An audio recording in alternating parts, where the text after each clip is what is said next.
How much do Nick and Nora in Pittsburgh need to have saved for retirement, and how much can they afford to spend? When can Doc and Mr. McMuffin in Minnesota retire? What are the disadvantages to Fred and Ethel in Virginia if Ethel collects her Social Security early? Joe and Big Al spitball on these topics today on Your Money, Your Wealth podcast number 519. Plus, are the Moonshiner and the City Girl in Florida so obsessed with avoiding RMDs and IRMAA that they're wasting too much savings on Roth conversions? And finally, will the tax benefits on a rental property offset the negative cash flow for Lily's 29-year-old son, who has just started his professional career and is making $750,000? We'll find out. I'm executive producer Andy Last, and here are the hosts of Your Money, Your Wealth, Joe Anderson, CFP, and Big Al Clopine, CPA. Sounds like a good show, Big Al. I can't wait. Let's go. Let's get right to it. We got Nick and Nora from Pittsburgh, PA. He goes, hey, Joe, Big Al, Andy. Thanks for producing such a great show in making retirement fun. That's what we do. It's all about you guys, making it fun. We make fun. And make fun. I'm writing in because I'm having trouble wrapping my head around the right way to think about a safe withdrawal rate with a retirement plan that has different phases. First, the fun phase. Oh, first, the fun stuff. I thought he was going to say the yo-go years and the no-no. Oh, yeah, all that, right? I hate those phases. Which one are you in? Just, You're the work hard go. He's go-go all the time. Go-go. Jojo go-go. All right. We drive a 2020 Kia Soul, the one that looks like a toaster on wheels. We drink dark roast coffee in the mornings, and I like a little Manhattan at night, while Nora likes red wine. Okay, now on the finances. Nora is 6 years older than me, and we're targeting both of us to retire at the same time I turn 56. This would allow us to make a game time decision on whether we could hold off on her Social Security or take it right then if we needed it, since she'll be 62. What I'm getting tripped up is thinking about what number would make sense for us to aim for in savings before retirement. Traditionally thinking is to aim for a withdrawal rate of 4% for a 30-year retirement or slightly lower for more years. Nora's planning on living to age 90 and me 85. Okay, that's pretty specific. Yeah, very. Which means we're looking at about a 30-year retirement. So I would typically think we should be aiming for somewhere about 3.5%, 4% range. However, my Social Security will come into play anywhere between 6 to 10 years after we started our retirement. It should make for a decent chunk of our spending. As such, I figure we should be able to have a higher withdrawal rate to start our retirement, knowing that we'll drop down later in later years. Okay. We expect to spend about $115,000 a year. None of these numbers adjust for inflation because my question is about a percentage withdrawal rate. So we can use today's numbers and know that when all of them will need to be adjusted for future based on inflation. North Social Security will cover about $22,000 of that, meaning we will have a gap of $95,000. Starting 10 years later, my Social Security will cover $40,000, bringing the gap down significantly. Given that, how would you think about a reasonable withdrawal rate to aim for starting retirement? Okay, this is just so long. I get what he's going at. Yeah, he's got more to talk about here. Yeah. All right. For example, if I had $2 million in retirement funds, that would be a 4.5% withdrawal rate. With a normal retirement, that would be really high. But if we got another $40,000 a year coming down the road, would that be a reasonable rate to start, knowing that it will drop below 3 in the future? I realize there's going to be some increased risk by starting with a higher withdrawal rate given sequence of return risk, but I would just be interested to hear how you would think about a situation like this. We'll have some flexibility in our spending. There's a buffer about $10,000 of our current spending rates and about $15,000 about budget in travel. For contents, we have $1 million in savings right now, and we're putting $70,000 a year. Also, I realize any number we come up with today as a goal for savings will need to be adjusted based on inflation. That's why I'm mostly interested in withdrawal rate. And then we can come back to the savings goal. Thank you for any thoughts you share in a spitball in this situation. Nick and Nora from Pittsburgh, PA. Now, I want to point something out. Through this, they tell us that they want to retire at ages 56 and 62, but they never tell us how old they are now. or how long they have to save until they retire at that time. And I did email them back and I asked them, okay, how old are you now? And I haven't gotten a response back. Yeah, so we don't know. It's a Well, he doesn't care about that. What he wants to know is that he's got a couple of different phases. His wife is older than him. He wants to retire at the same age. She's going to have a fixed income. 10 years later, he's going to have more fixed income. They're going to spend X amount of dollars. And so that withdrawal rate in the beginning is going to be a little bit higher. Right. And then that Social Security dollars are going to come in that's going to offset some of the withdrawal rate. So he's like, well, how big a chunk can I spend in the beginning? Right. He was like, hey, 4.5, 4.7, is that too much? Well, the answer is maybe. We don't really have enough to go on, but I would say it this way, Joe, is when you're retiring, if you retire around 55 or before 60, you might want to think about a 3 or 3.5% distribution rate. If you retire between 60 and 65, you can approach 4%. 65% is kind of the 4% rule. But yes, when you have other money coming in later, of course, you can have a higher distribution rate for a while. As far as what that rate should be, it just depends upon your numbers. So we can't just give you a rate. You have to do some calculations to figure out what's going to work for you. But yeah, there's no question. If you have more money coming in from Social Security or a pension, right, then you can start out with a higher rate because when that kicks in, you'll be at a lower rate. So that didn't really answer the question. No, but I don't know how to. Well, I think it's all luck of the draw. I think he knows. He just wants to have the dialogue. The sequence of return risk is the biggest risk that he has. You could take 8% out for the first couple of years, it sounds like, as long as you get probably a 5 or 6% rate of return in the overall markets. But if the market drops 20%, you pull out a little bit higher than 4%. You're probably going to run into some trouble. But you have the buffers that you said in regards to travel, and you're buffering another $10,000. So this is where you want to, the answer is yes. You could probably spend more because your Social Security is going to come in and cover a big gap. Think of it this way: is like, what is the Social Security number that you have was like 40,000 for you and 22,000 for her, so that's $62,000. And he wants to spend $100,000. Well, is your buffer 40 grand? If your buffer's 20,000, then you only need $20,000 from the portfolio. If you have $1 million today, that's a 2% burn rate. So you just look at, all right, what does the number need to be when you turn your Social Security on, is how I would look at it. In other words, so let's say that the total need from the portfolio, and you don't want to count inflation, so I get that, is that you want to spend $100,000 today. There's going to be $60,000 roughly of fixed income. All right. So there's a $40,000 shortfall at, what's his name? At Nick's age 67. Right. Or 66. Yeah. 67, I think. Well, anyway, whatever. So let's say it's a $40,000 shortfall at age 67. Yeah. So you at least probably want to have $1 million left in your nest egg by age 67, because then that will give you a 4% distribution rate at that time when you have full fixed income. So from that point on and before, if you want to spend more or less, you can buffer it that way just to make sure that you have that 4% burn rate when both of your Social Securities turn on and all of your fixed income is. So who knows what that burn rate or the withdrawal rate. Some years it might be really high. Some years it might be pretty low. But that would be my gauge if I was Nick and Nora. Yeah, I agree with that. It's the time when your fixed income comes in, where you at, what do you need, and you are going to have to factor in inflation to be able to do this properly and then work backwards. But the fact that there's some flexibility, I think the total spend they want is 115, but they've got 15,000 travel and another buffer of 10,000. So I like that, Joe. I like the fact that there's some buffer if things don't go quite as planned, right? And so maybe you do your bigger travel in years where the market does well, and you don't travel as much when the market goes down or stays flat, so you don't decimate your portfolio. So you just have to be sensible about it. Something else I would think about if I'm retiring at this point with a long period between then and Social Security is, can I make some extra income in some other way if I need to? I just want to have that in my back pocket. Yeah, if Nick's retiring at 56, yeah, you work part-time and make 10, 20 grand or something. To make it up, right? or if nothing else, to make up what Social Security would have been, so you're in the same spot, Yep. right? Yep.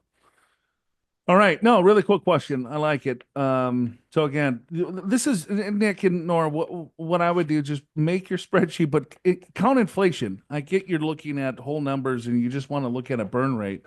I think it's a little bit more complicated than that. And a second thought is, I hate using a 4% or 3% or a sustainable distribution rate as a retirement income strategy. You cannot look at it that way. It's really an accumulation strategy of saying, hey, I need to have $1 million if I want to spend $40,000 a year. But by the time you retire and you start taking dollars from the portfolio, I mean, it's a totally different strategy. The 4% rule's out the window because you're going to be pulling out totally different percentages, depending on what happens in your life, depending on what happens in the markets, depending on, what happens, across the globe. Yeah. It's just not that simple. It's not, all right, 4%, you're good, because things happen in life all the time. Things really good in life happen, things not so good. And you just have to adjust as you go. So that's a good ballpark, like kind of rule of thumb, but it's not a rule of thumb that I would abide by to say, hey, I'm good. I'm perfect for retirement, and no more planning's needed. And Joe, it does work if there's a flat market. Yeah, if it's perfect. Right, which it never is. The market goes up and down at different times. Sequence of returns mean you retire, maybe the market goes down for 3 years in a row. Now you're changing everything. So you got to consider all of these things. That's why the 4% rule is just, I agree with you, Joe. It's more of an accumulation plan. How much do you need to retire? And then after that, it's like, how can I make this work? What do I need to adjust each and every year depending upon the circumstances? Right. Well, what assets are you going to sell to create the income? What's the taxation going to be? How tax diversified are you? Should you be thinking about conversions or not conversions? What is IRMAA? So there's so many other things I guess you want to consider. So, yep. When you shift from saving for retirement to spending in retirement, your entire financial strategy needs to change. Our withdrawal strategy guide will tell you more about sustainable distribution rates, optimizing from which accounts you make your withdrawals and when, the impact of market volatility and inflation on your retirement spend down plan, and tax saving strategies to make your money last longer in retirement so you can keep more of what you've earned and send less of it to the IRS. Just click or tap the link in the episode description to grab your free copy of the Withdrawal Strategy Guide. And if you know someone who would benefit, why not share the show and the free financial resources with your friends, your family, and your colleagues? All right, we got Doc McMuffin from Minnesota, the homeland. Yeah, your homeland. Yeah, the mothership. Hi, Joe, Alan, Andy. And thanks for the great podcast. I've been listening for years, and I love the content, humor, and great vibes. I'm a 41-year-old physician, and Mr. McMuffin is a 40-year-old engineer. All right, Doc McMuffin. I drive a 2012 Honda CRV with 209 miles, and my husband drives a 2015 Chevy truck. She doesn't know what type of Chevy truck it is. It's just Chevy truck. Yeah, that's all you have to say. Chevy truck. We get the idea. My drink of choice is Chardonnay or IPA, and this is funky sour beer. He drives a Chevy truck, Mr. McMuffin, with funky sour beer. Right. Does that mean that the beer he drinks she just doesn't care for, or is there such a beer called funky sour beer? I never heard of it. I don't know. I have a feeling she's saying that it's sour, so that makes it funky. Okay. Yeah. We have 2 elementary age boys, no pets. Regarding our finances, combined 401k and 457, $2.4 million. Nearly 50% of that is in Roth. Jeez. Wow. Good for you, Doc. Combined backdoor Roths are 130. Combined HSAs 107. Brokerage account 130. Kids 529 plans $30,000 each, funded monthly. Could cover college costs by then. Primary residence is worth $750. You have $150,000 left on a 3.6% mortgage. All right. I make $500,000 a year. My husband makes around $150,000.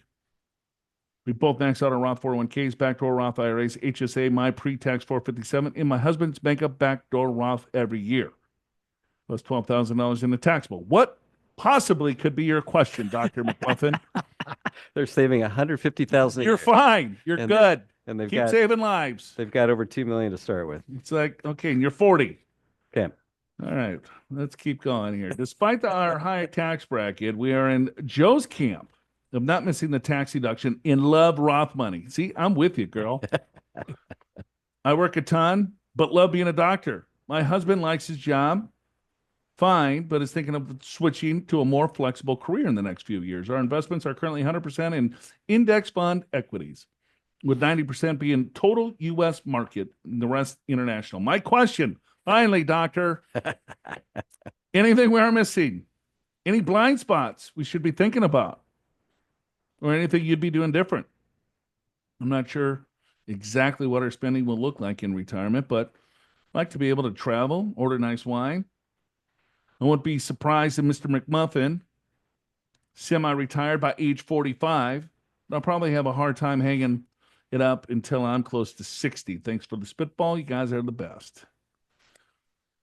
Any blind spots? No, there's 0 blind spots in this overall strategy.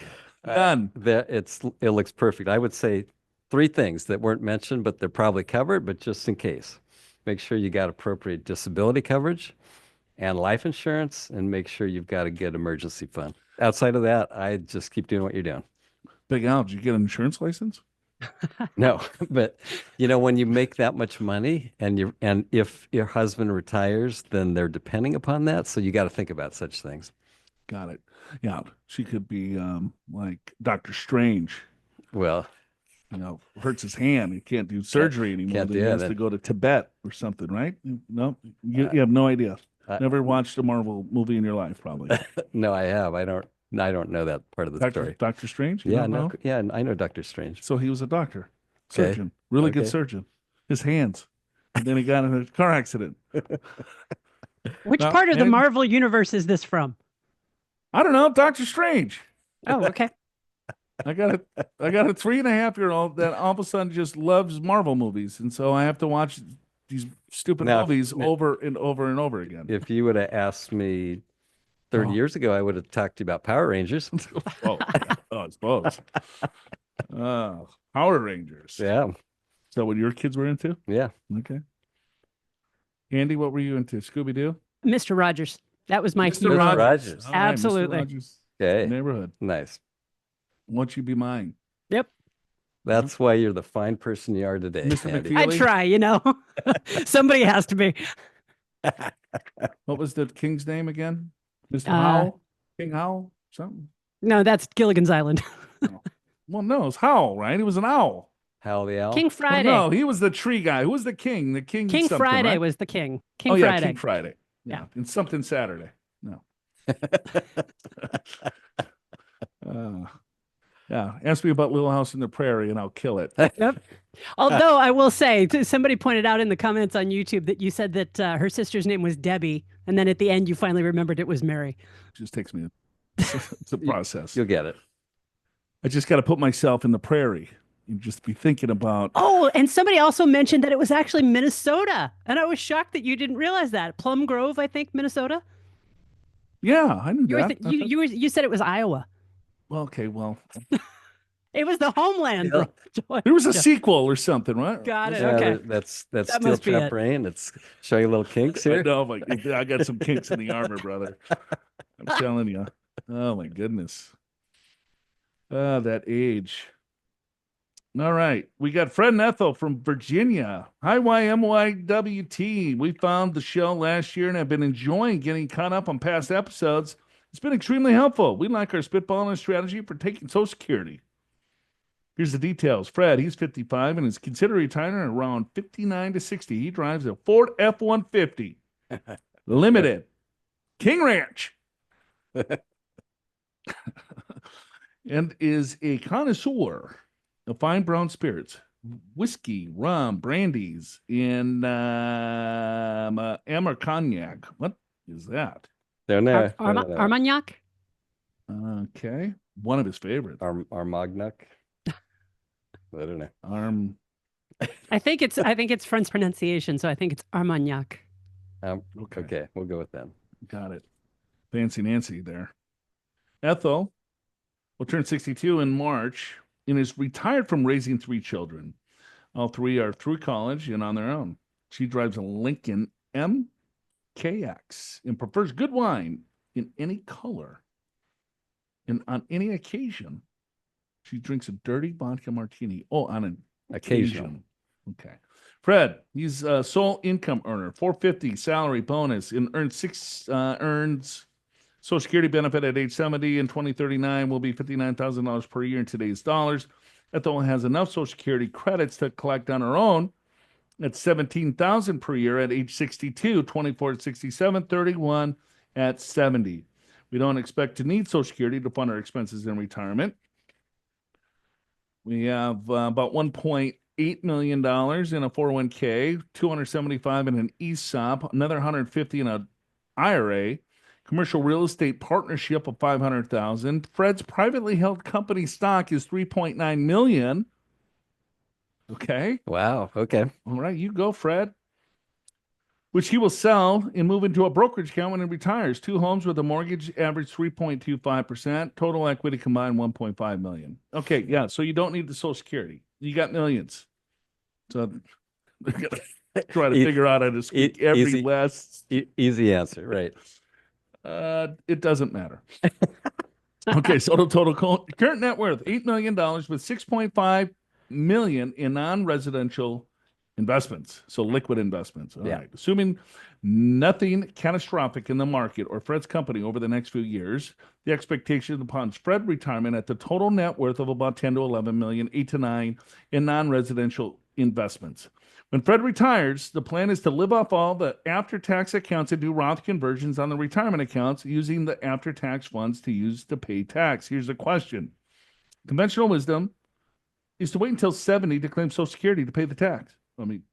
Claim Social Security benefits, which Fred plans to do. Ethel's spousal benefit, when Fred claims, will be about $24,000 per year. That combined with Fred's $59,000 will provide $83,000 of Social Security income. We are strongly considering Ethel start claiming Social Security when she turns 62 in March of this year. We're thinking that income can be used to invest, pay Roth conversion taxes, go on a cruise, etc. We would do this for 15 years until Fred claims Social Security and Ethel can switch to her higher spousal benefit. Straight math suggests that this strategy will provide more dollars over the next 15 years than if she waited to claim at 67 or 70. And she'd still be eligible for the higher spousal benefit when Fred claims his. Does Ethel take Social Security early make sense? Are there disadvantages in doing so? Are we missing anything? Thanks in advance for your spitball. Fred and Ethel. Yeah, they're missing a couple key things. What do you think? Okay, well, if she claims at 62, she's going to have a reduced benefit. She's claiming on her own benefit, right, at 62. So she get about $17,000. She's going to get a 30% haircut for the rest of her life. That's right. So she cannot claim the spousal benefit until he claims his own benefit. That's correct. So she's going to have to wait until Fred is age 70 to claim the spousal benefit. And she'll be about 76 or 77. Okay? Yep. The spousal benefit is going to be half of what Fred's benefit is at his full retirement age, minus the fact that she took hers at age 62. Yeah. So she's not going to receive the full spousal benefit. And so was his benefit had he taken at 67, right? Correct. Half of that and then a 30% haircut on that. Correct. Yeah. Right. So I'm guessing the spousal benefit is going to be lower than her benefit as she took at age 62. That's what if she doesn't take it at 62, then the spousal benefit is going to be higher. But after hearing this, Fred's like, well, she's taking it for sure.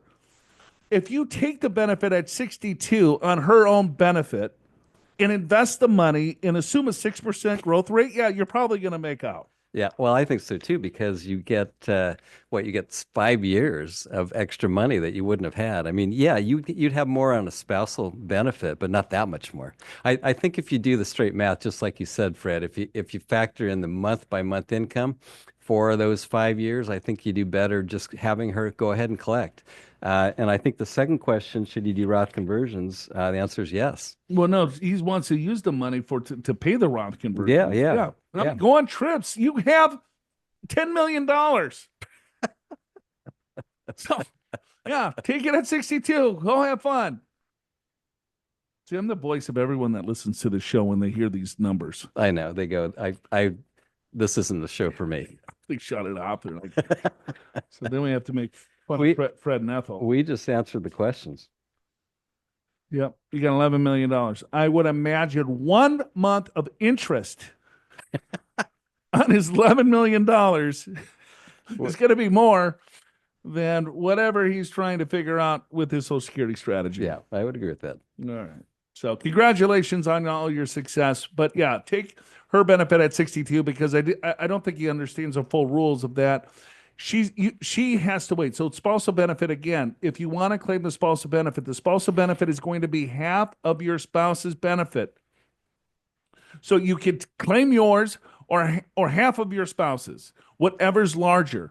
But you can only claim the spousal benefit when your spouse claims their benefit. And if you claim your benefit early, you're going to have a permanent haircut either on your own record or the spousal. All right. There you go. Social Security 101.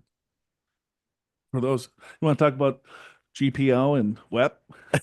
No, not particularly. Got it. Okay. Some rules have changed there. So True. get into that some other day. All right. My main question is, we got the Moonshiner in the City Girl. Okay, Florida. All right. Little Orange Park, FLA. He's got a main question. My main question. And then all of a sudden, this is like 4 pages long. So I don't know what this means. My main question. Am I overly obsessed with trying to avoid future RMDs, IRMAA surcharges, and RMDs? Is my obsession causing me to waste too much in current savings on Roth conversions? All right. Okay, Here we go. Let's see. How long is this one? it's about a page. A little more than a I don't even know page. where page 7 is. Aaron stapled this on me and double-sided it. Makes it tougher. All right. Here we go. I'm also concerned about doing nothing. And either of us die with unconverted IRA or TSP on the table. The RMD and tax situation will be magnified. I always look forward to your podcast where I listen via Sirius XM. Oh, cool. While working out or working outside.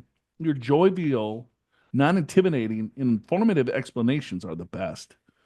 Very jovial. Jovial. Jovial. Jovial. I like jovial. That's even better than jovial. Yeah, it feels like I've had a couple of cocktails myself. Jovial. Andy's welcoming voice is a major benefit. Whoa. It is a major benefit. Yes. Thank you. All right. We identify as blue-collar working class, but feel like the federal Revenuers revenuers. tax us at white collar rates. Got it. Okay, so they feel like they're paying a lot of tax. The IRS, the federal revenuers. I don't think I've ever heard anyone call the IRS the federal revenuers. No, That sounds but like the name of a band. The Federal It does, I like Revenuers. it. Okay. It's clever. Yeah. It's catchy. We're blue collar. Yeah, my mom is like, I'm a blue collar lady with champagne taste. I would agree with that. Yeah. I met your mom. Yeah. After retiring for about 26-year stretch in the Navy. Oh, thank you for your service. I went to work in the real world.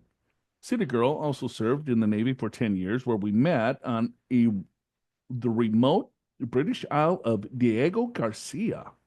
Very romantic. She later retired from a civilian career. We enjoy spending time where I grew up in the Appalachian Mountains, visiting vineyards, eating out, and an occasional concert. Oh my God, I feel like I'm reading like a You always novel. want people's stories. You want to get into their lifestyle and what they're doing. Here My you go. God, This is- now I got to go to the Even- British Isles of Diego Garcia. Even this might be excessive.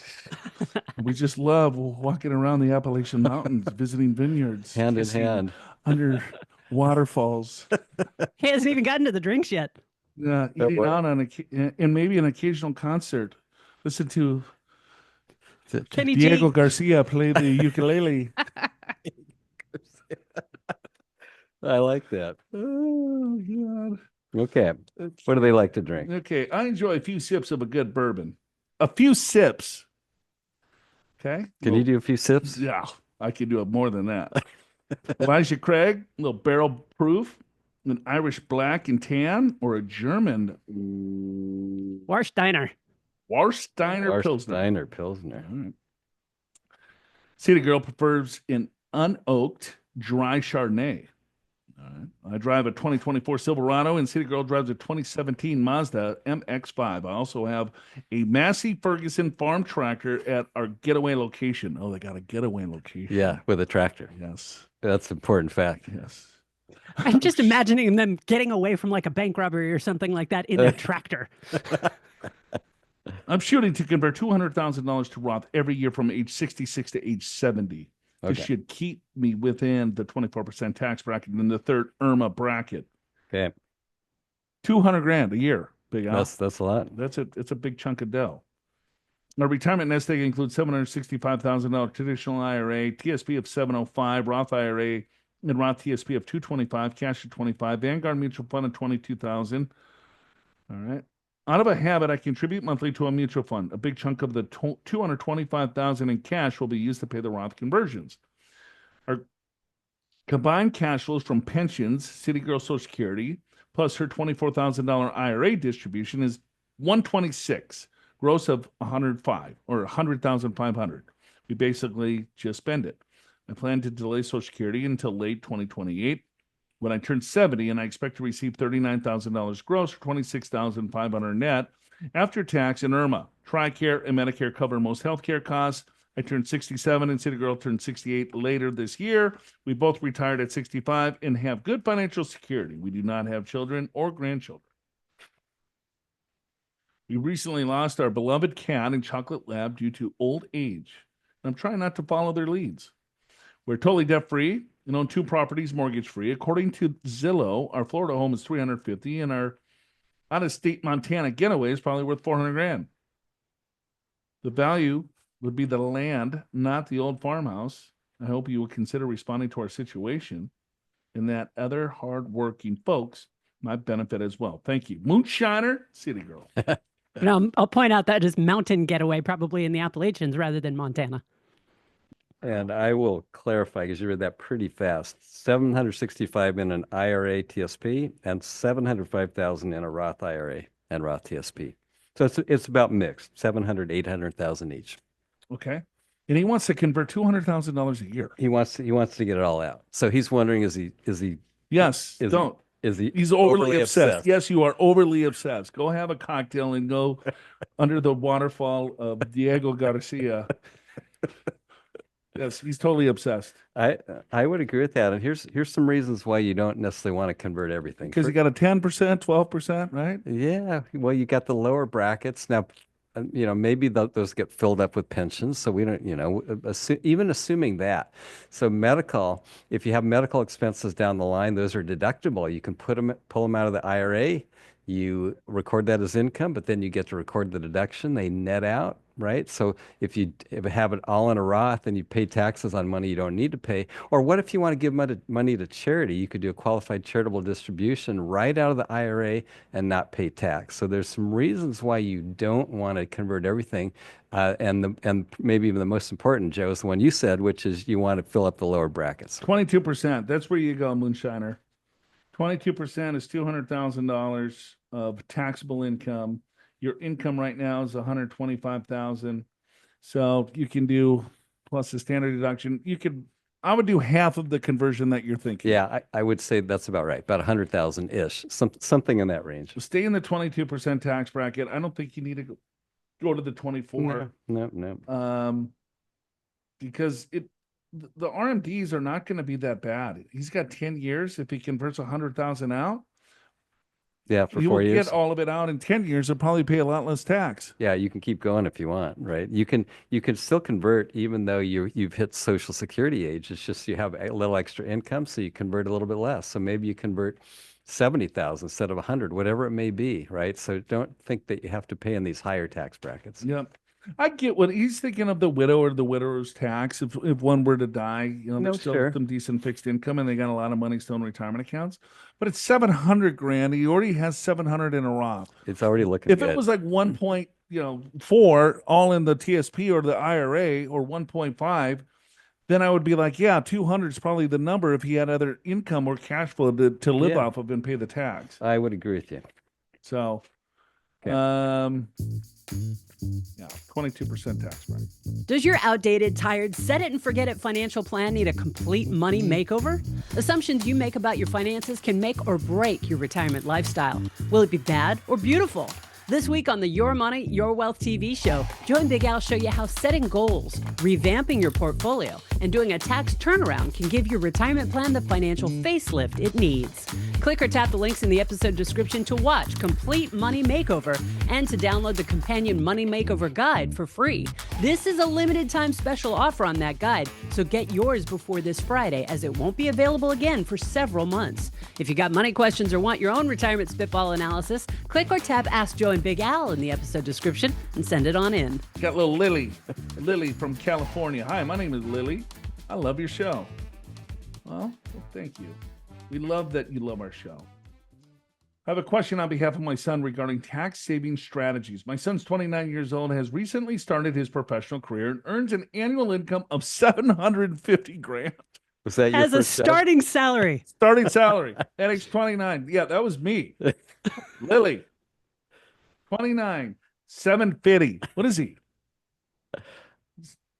I don't know. Does he work for a private equity firm, maybe? He's single and falls in the highest tax bracket. To reduce his income tax liability as much as possible, he is exploring investment opportunities. He currently has $300,000 in cash on hand, but is not interested in purchasing a primary residence right now, as he doesn't plan to stay in his current location for long.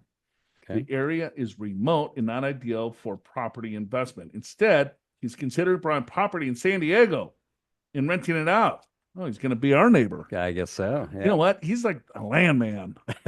He's Texas oil. Seen that yet, Big Al? Landman? No. Andy? I haven't even heard of it. Is that a movie or is that on TV? Is that HBO? Aaron. All right. It's by far one of my favorite shows, I think, of all time. I know every show that you like, I hate. So Billy Bob Thornton. You like Billy Bob Thornton? I do, but not all his stuff. He's a landman. He goes around, You're in Odessa, Texas, Midland, Texas. Okay. But $750,000 a year at 29? I can't believe that. It's incredible. It's great. All right. So he's going to buy in San Diego. Okay. His mortgage payments will likely exceed $7,000 a month. It might be more than that, Lily. It could be. While rental income will range about $4,000 to $5,000. My questions are, will the tax benefits from the rental property offset the negative cash flow? Are there any other potential investment opportunities that could help reduce his income tax liability? Thank you so much. Looking forward to hearing your thoughts. All right, you're 29, make $750,000. W-2 wages, I'm guessing. Yep, that's what I would guess too. And so the 401k is probably the only thing that this young man has that's going to save him any ounce of taxes, unless he does something exotic that we would probably highly recommend that he wouldn't do. Yeah, and I don't even want to go into those, but there are some pretty weird things out there. But yeah, so when it comes to rental property, 1986 is when Ronald Reagan and his administration passed the passive loss rules, which limited the ability to write off losses when your income is too high. And your income is too high, way too high, right? Once it's over $150,000, you can't take losses on rentals. What you can do, though, is you can take the rental income and you can deduct the mortgage interest against it and property taxes against it. If you still have extra, it'll carry over to the next year, but you cannot create a loss. So, Joe, I would tend to agree with you. 401k is something you could do. Contributions, right, to be able to reduce your taxes. Invest in municipal bonds. Do tax loss harvesting, right? If you've got investments that have gone down and you sell them against other ones. Well, everyone thinks real estate will give you such a tax break. Yeah. And it doesn't. It doesn't. Yeah. It's a good investment. San Diego real estate is appreciated fairly nicely. Buying a $1.2 million property, and so renting it out, I mean, you're going to lose. You got to bank on growth, right? So That's what do you right. think that the growth rate is in San Diego, and where does he want to buy? If he buys coastal, it's probably going to have a pretty good growth rate, but it's going to be pretty hard to find It's a gonna be- $1.2 gonna be more million expensive. Yeah, property. yeah, right. On the West Yeah. of the 5. Are you west of the 5? No, you're by me. You're east No, of the 5. yeah, east, just like you. Yeah, Yeah, I'm closer to 5, but I'm not west of it. got it. But no, I think that's a fine investment. He makes $750,000 a year. He wants to buy the property in San Diego. At some point, he might want to move here. He's already got the property. The sooner that you can buy into Southern California and some, desirable places, the better. I think so too. And so maybe with an eye towards moving in later, right? So think about that. Maybe you spend a little bit extra, you have a little bit more negative cash flow, but it's the place you want to live. I don't know. You take a look, but yeah, you're not going to get a tax write-off, unfortunately. Lily, I got to know. What does your son do? 29, 750. Starting salary. Venture capital firm. It does remind me of myself. What was your very first job, Joe? My very first job ever? Yeah. I worked at a grocery store, Rainbow Foods. Were you making $7.50? I was making $7.50 an hour. My first I'm job. a little older than you. My first job, I was making less than $7.50 an hour.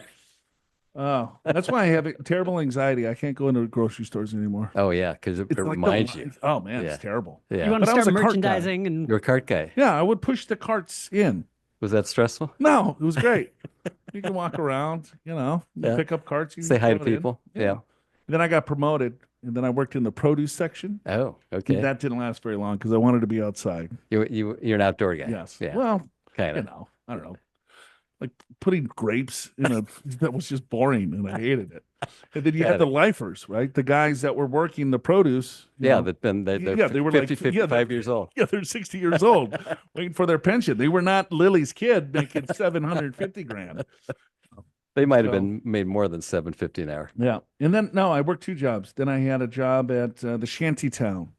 Shantytown. Yep, it was a little bar restaurant in Robbinsdale, Minnesota. Oh, My father used to go there Friday afternoons after a hard work, Got it. a work week. so that's where the bar experience started. Oh yeah, it was like draft beer, only 3-2 draft beer. So we would hang out. So the family would go. He would have a few beers, and we would have some burgers. And Yeah. then he got me a job there. So I Right. was probably, I don't know, I think 14, Yeah. 13, and serving 14. beers. Really? Oh, I wasn't serving beers. I was mopping floors. Thank you for clarifying that. Yes. No, there was the owner of the place was serving beers. I was mopping floors, cleaning the bathroom, Yeah, 2 jobs. 13, I think 12, maybe. I don't know. I was young. Yeah. I was probably breaking child labor law rules Probably. back there. Yeah. But I was a hustler. Maybe it's different in Minnesota. I don't know. I started my own business. Yeah. I was mowing lawns. Yeah. Joe and Ted's lawn service. We had like 4 clients. I started my business at 13, mowing lawns too. I had one client, but it was steady, twice a week. Twice a week to mow the lawn? I made $1.50 an hour. That was just amazing money. Whose yard were you mowing twice a week? I don't know, but this neighborhood lady wanted twice a week. She was on it. Like my gardener grinds me. I'm like, no, you can come once a week. Or, Yeah. once every other week in the winter? Yeah, right, because the grass doesn't grow. And I don't really have a big yard. Yeah. I'm like, I could do it real quickly. But I got trees, and so there's the tree trimming and the leaves and all of that. I have a friend that used to live in Poway, one of the really nice homes in Poway, and this is probably when he was in his, I don't know, late 30s, and he just couldn't stand to pay for a gardener, but it wasn't the kind of neighborhood where you'd get caught mowing your own lawn. So he would get up at 6:30 in the morning on a Saturday with a ski cap and a push mower so it wouldn't be too loud. Oh, no. All right. Well, congratulations. Good luck. Yeah, look us up if your son moves to San Diego. We're right down the street. Andy Last, wonderful job today. Thank you for everything. Thank you. Aaron, wonderful. Aaron Townsend, folks. Big Al. It was fun. Good job again, Joe, as usual. All right. We'll see you guys next week. Show's called Your Money or Wealth. Keep the questions coming. And keep the retirement flowing. Your Money, Your Wealth is your podcast, and you are awesome. On Feedspot.com, you've made YMYW the #1 in the 100 best tax podcasts, #3 in the 50 best retirement podcasts, #4 in the 60 best financial planning podcasts, and #46 in the best money podcasts. And on Goodpods.com, you've made YMYW the all-time #1 of the top 33 retirement podcasts, #7 of the top 98 finance podcasts, and #31 in the top 100 investing podcasts. This proves it every time you tell a friend about YMYW or leave your honest reviews, comments, and ratings for Your Money, Your Wealth in Apple Podcasts, on YouTube, and in all the other podcast apps that let you do that. It helps us grow the show. And this show truly would not be a show without you. Thank you so much, friends. Your Money, Your Wealth is presented by Pure Financial Advisors. Schedule a no-cost, no-obligation, comprehensive financial assessment with the experienced professionals on Joe and Big Al's team at Pure. It's free. It doesn't commit you to anything, and it's a deep dive, not a spitball. Click or tap the free financial assessment link in the description or call 888-994-6257 to book yours to meet at any of our offices around the country or online via Zoom, no matter where you are. Pure Financial Advisors is a registered investment advisor. This show does not intend to provide personalized investment advice through this podcast and does not represent that the securities or services discussed are suitable for any investor. As rules and regulations change, podcast content may become outdated. Investors are advised not to rely on any information contained in the podcast in the process of making a full and informed investment decision.